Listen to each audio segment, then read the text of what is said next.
Tous et bienvenue. Je ne sais pas si on a mentionné le président de la section UNC du 20e arrondissement. On l'a mentionné. On le salue deux fois, bis repetita placent. Bon, l'exposé sera structuré en deux phases. Bon, les réalisations de 2015 et ce qui a déjà été fait en 2016 et les perspectives 2016. Alors, le diable est dans les détails et un rapport moral, ça risque parfois de ressembler à un inventaire notarial. Eh bien, bon, je ferai en sorte que ce ne soit pas trop ennuyeux, pas trop lassant. Alors, je commence.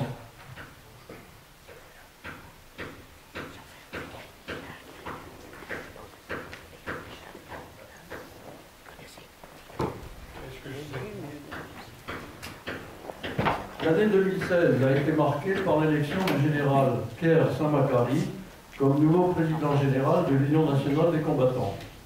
Celle-ci compte 200 000 adhérents, très majoritairement, entre parenthèses 70%, des anciens d'Algérie. Mais la diminution de l'effectif sera inévitable en cas d'inaction. C'est vrai pour beaucoup d'entre nous. Nous évoquerons tout à l'heure le problème du recrutement et les remèdes envisagés. A signaler également la démission de M. Kader Arif et son remplacement par M. Jean-Marc Todeschini. À l'actif des anciens combattants, ceux qui ont servi en Algérie entre 62 et 64 sont considérés maintenant comme ayant effectué des OPEX parce que l'Algérie était indépendante.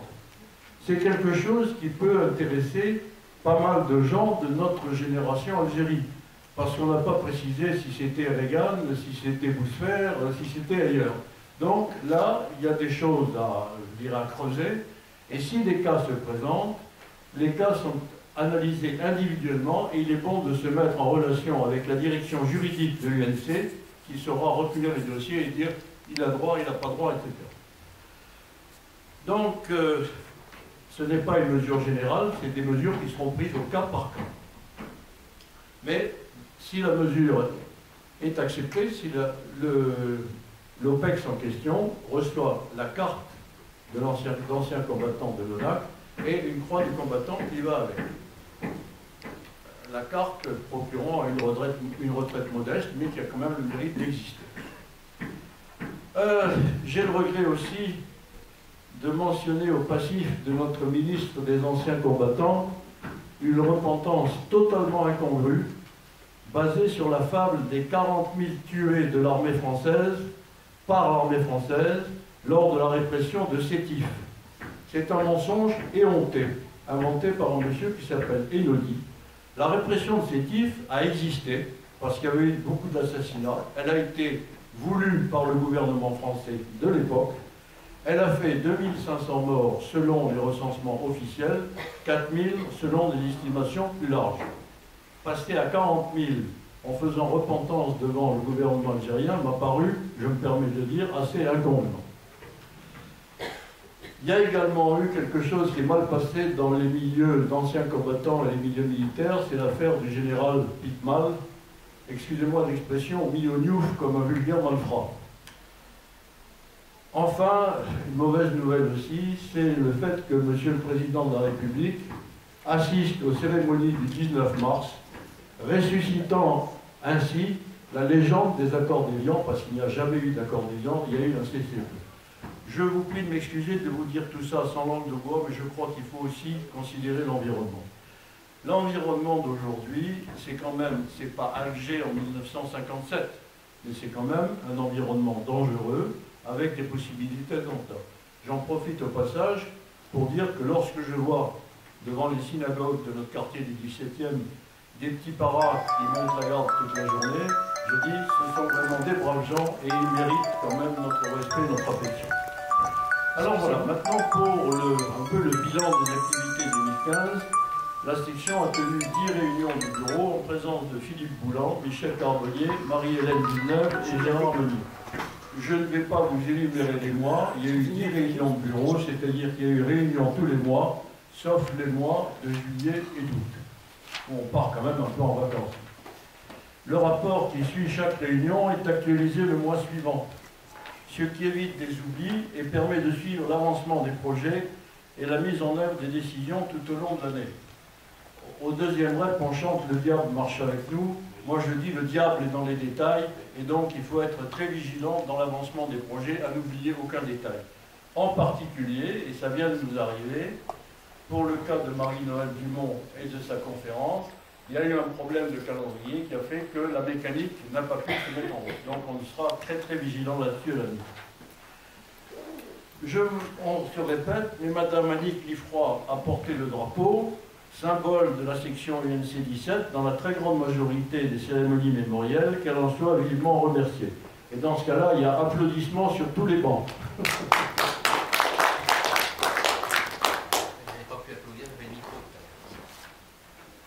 Alors, là, c'est une énumération, je vais essayer de faire rapide. Ce sont les activités de la section. Donc, le 14 janvier, les vœux du maire. Le 10, une concertation avec M. Barbieux de la CPG sur des questions dont on reparlera ultérieurement. Le 19 février, l'association des présidents d'associations avec le comité de liaison. Le 27 février, l'Assemblée générale de l'UNC. Le 6 mars, l'Assemblée générale de l'UNC Paris. Le 17 mars, rencontre avec le directeur juridique national de l'UNC, M. Ulrich Euzin. Le 19 mars, on n'était pas aux cérémonies, mais on a rencontré le général Armel Leport, président de la Fédération nationale des anciens d'outre-mer, les troupes de marine, en vue de la préparation du 20 juin sur le plateau Picard. Le 26 mars, commémoration de la rue d'Ischly, tout le monde connaît, à l'Arc de Triomphe. Le 31 mars, rencontre avec le directeur général de l'UNC. Le 13 avril, encore rencontre avec le directeur général de l'UNC. Le 14 avril, rencontre avec le général Armel Leport. Le 7 mai, commémoration du 8 mai 45, dépôt de gerbe par la section. Le 12 mai, déplacement à Cambron-les-Rivecourt et à Cresson-Sac, que vous connaissez maintenant pour certains d'entre vous, avec le général Armel Leport et le colonel Bognoni pour les cérémonies du 20 juin. Le 29 mai, réunion de travail. Le 4 juin, participation à l'Assemblée générale de la Fédération des sociétés d'anciens de la Légion étrangère. Le 8 juin, commémoration des morts pour la France en Indochine, dépôt de gerbe. Alors, le 20 juin, journée des tirailleurs. Qu'est-ce qu'on a fait le 20 juin? Bien, on a été dans différents lieux de mémoire du plateau Picard, entre, en gros, Beauvais et Compiègne, pour faire simple, plutôt du côté de Saint-Just, pour ceux qui connaissent. Donc, on a successivement rendu les hommages aux officiers assassinés au Bois des Rennes, puis ensuite, on a été à tous les endroits mémoriaux, comme la nécropole de Cambron-les-Rivecourt, les villages de Ravenel, Plainval, Le Villiers, Monument des Chars, Erquinvilliers et Albréchy, c'est-à-dire tous les villages où ont combattu nos frères d'armes, les tirailleurs sénégalais. Une remarque, il y avait seulement 6 participants dans une délégation conduite par le président de section, accompagné par moi-même. C'est pas beaucoup. C'est pas beaucoup. Et cette année, on est en train de travailler pour le 11 juin, donc on espère avoir quand même un peu plus de monde. Je ne ferai pas la bêtise de commander un car en espérant qu'il y aura 50 personnes. Ça ne sera pas, donc on fera du covoiturage, comme on l'a fait l'année dernière. Ça se passe très bien. Il suffit qu'il y en ait un qui connaisse un peu le pays et qui ait un GPS à l'avant. En l'occurrence, c'est moi, donc je fais le chef de convoi avec toujours la crainte que le convoi se perde. Le 22 juin, on a rencontré le directeur juridique national de l'UNC au sujet de l'exposition OPEX qui est envisagée et qui existe. C'est une exposition qui existe, mais qui n'a pas encore été montrée dans le 17e. Bon, le 19 août, avec l'UNC d'Auto-sur-Mer, cérémonie de commémoration du raid canadien Jubilé sur Bruneval, puis Dieppe, Pourville, Sainte-Marguerite. C'est un voyage qui peut être intéressant pour certaines sections. Dieppe est un lieu mémorial qui est mal connu, parce que le raid Jubilé, ça a été une catastrophe très importante. Sur 6000 Canadiens, il n'y en a que 2000 qui sont rentrés en Angleterre. Mais Dieppe est extrêmement fidèle. Et vous êtes sur les lieux des combats, donc il y a pas mal de choses à voir et à comprendre. 10 septembre, réunion de travail. Le 15 septembre, association des équipes médico-sociales itinérantes, assemblée générale, et je salue ici les MC qui sont présentes et qui sont fidèles au 17e arrondissement. les dames sont l'avenir des associations d'anciens combattants. Ah, on les applaudit aussi, on les d'ailleurs. applaudit aussi. Alors, le 8 octobre, nous avons eu, à l'initiative de la section et en partenariat direct avec la mairie, vous comprenez pourquoi, la conférence de Samuel Bajoum, qu'on demandait depuis plus d'1 an et demi, sur les combattants africains dans les deux guerres mondiales. Cette salle-ci était comble, ça faisait donc 80 personnes présentes, plus 6 sièges qui ont été rajoutés, 86, c'était bien, avec la présence du général Saint-Macary et du général Armel Leport également, qui ont assisté à cette conférence. Le 22 octobre, réunion de travail, le 10 novembre, gerbe allocution, pour le 11 novembre, le 4 décembre, mort pour la France en Afrique du Nord, messe à la cathédrale des Invalides, et le 30 décembre, on a fait une dernière réunion de travail, mais on a pris un pot après pour quand même se mettre dans l'ambiance des fêtes. 30 décembre, hein. 30 décembre, vous étiez retenu. Alors, nous avons multiplié tout au long de l'année les demandes concernant une modification des statuts du comité de liaison des associations d'anciens combattants et résistants du 17e arrondissement qui permettrait au président soldat de France d'avoir chapitre au bureau, voire au chapitre au bureau du comité, ce qui est la moindre des choses. Or, à l'heure actuelle, le comité de liaison a verrouillé la porte. Soldats de France, on n'entre pas, nous sommes une association d'anciens combattants. On n'a pas demandé des précisions sur les lieux et les dates des combats, ni les citations, mais je signale quand même que Philippe est un sous-lieutenant qui a fait son service militaire au commando parachutiste de l'armée de l'air, et que c'est un bon service militaire. Ça ne donne pas la qualité d'ancien combattant de façon formelle, mais ça donne aussi une certaine fraternité d'armes. Après avoir laissé traîner durant 1 an, le comité de liaison a réitéré son refus, sanctionné par un vote très discutable en cours d'assemblée, ce qui nous a amené à prendre nos distances. Le comité, par ailleurs en déclin, aurait pris des dispositions importantes sans consultation préalable de ses mandants dans notre section. Une action est en cours. Parce que le projet, c'était, semble-t-il encore, hein, là je vais être prudent, de repasser les actifs du comité de liaison, dont nous sommes cotisants, au souvenir français. Sans rien dire. Rien. On attend d'avoir plus d'informations, mais sur la question des statuts, nous travaillons. Madame Muriel Chor, adjointe au maire chargée de la mémoire du patrimoine et du monde combattant, qui n'est pas là aujourd'hui parce qu'elle a des problèmes de santé qui sont assez sérieux, elle nous apporte son soutien direct quand même, ce qui accélère le processus de décision. La proximité de l'UNC national est un atout important. Nous avons bénéficié d'encarts et d'articles dans Paris 17, 80 000 exemplaires, et dans La Voix des combattants, 200 000 exemplaires. Ça fait du bien pour l'annonce d'une conférence. Par contre, alors,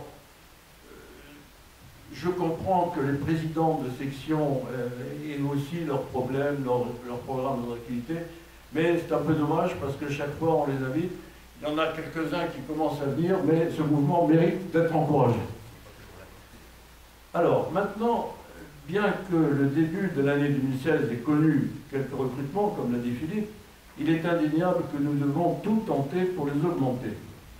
Comme annoncé au début de ce rapport, avec les nouvelles dispositions, un séjour de 4 mois en opération extérieure, voire peut-être demain en opération intérieure. Parce que si on donne quelque chose pour les OPEX, est-ce que le territoire métropolitain, c'est pas un endroit où on commence à tremper aussi la chemise, comme on dit vulgairement. Donc, ça générerait l'attribution de la carte d'ancien combattant et d'une croix du combattant. Et je rappelle encore donc l'activité des forces françaises en Algérie entre... C'est bien sûr maintenant que ça sonne. Entre 62 et 64. Alors, en ce qui concerne les réalisations 2016, puisqu'il y a quand même 2 mois et demi, entamés, donc on a eu le 19 janvier, la galette des rois, le 25 janvier, les vœux du président du NC, le 29 janvier, une nouvelle rencontre avec le directeur juridique pour l'exposition OPEX, le 2 février, réunion de bureau, Le 11 février, une réunion à la mairie, avec un personnage important de la mairie. Ensuite, le 18 février, donc l'Assemblée générale des présidents de section, enfin l'association du 17e arrondissement. Ça a été une assemblée houleuse à cause justement de cette question de statut et du manque d'information d'un comité de liaison qui je le dis sans animosité, mais il a tendance depuis des années à se prendre pour un comité de direction. Il n'est pas un comité de direction, il est un comité de liaison. Il est en principe notre fournisseur et nous sommes ses clients. Bon, j'essaye de mettre ça en termes business, mais actuellement ce serait plutôt nous qui devrions être les fournisseurs. Donc ça ne va pas. Alors, au niveau des prévisions maintenant, l'Assemblée générale de l'UNC 17, le 17 mars, nous y sommes. La conférence de Marie-Noël Dumont, Daniel Brottier, un aumônier dans la Grande Guerre, le fondateur de l'UNC avec Georges Clémenceau. Le 26 mars, l'AG de Paris à la mairie du 10e arrondissement. Le 11 juin, alors, la journée mémoire des combattants de 40. Et nous vous incitons fortement à y participer. Et même s'il y a des sympathisants, s'il y a des enfants ou autres, on est d'accord pour les prendre. Je signale que les frais générés par cette manifestation sont très faibles parce qu'on se contente, comme la journée est très chargée, on se contente du plateau repas. Ce n'est pas gastronomique, mais ça permet de faire le programme de façon plus cool. Et par ailleurs, ça doit coûter de l'ordre de, disons, entre 15 € ou quelque chose comme ça. Ça coûte une gerbe à 30 € parce que là-bas c'est moins cher à la section. Et puis ça coûte ensuite, je dirais, l'essence pour les gens qui ont bien voulu prêter leur voiture pour l'accompagnement, enfin conduire leur voiture. Alors ensuite, deux choses qui sont en pointillés. Une manifestation sur les combats de 14-18 dans le département de l'Aisne. Et également quelque chose, un ensemble de manifestations autour des OPEX à la mairie et avec l'accord de principe de la mairie. Voilà, je m'aperçois, le diable est dans les détails, que j'ai oublié de mentionner que Philippe et moi nous sommes rendus récemment à l'Assemblée générale d'une association qui marche super bien et qui s'appelle Picardie Mémoire. C'est elle en particulier qui organise les cérémonies au Bois des Reines et tout ce qui s'ensuit. Depuis 5 ans maintenant, je suis un ami proche de Michel Dufour, et cette association qui s'occupe de fédérer les associations d'anciens combattants du département de l'Aisne et de 67 autres départements, elle a des adhésions dans 67 départements, et elle fait effectivement beaucoup pour ces associations au plan concret, parce que chaque fois qu'il y a une plaque à poser, un monument à relever, une croix à relever dans un village, une sépulture à mettre en ordre, l'association est présente. Alors on dira, mon Dieu, mais tout ça, c'est le privilège du souvenir français. Non, moi je pense qu'à partir du moment où les maires ont envie que ça se passe comme ça, c'est très bien et qu'il ne faut pas chercher des... Voilà. Écoutez, je m'excuse d'avoir été un peu long, un peu ennuyeux, mais j'ai essayé de récapituler le détail, quand même le détail.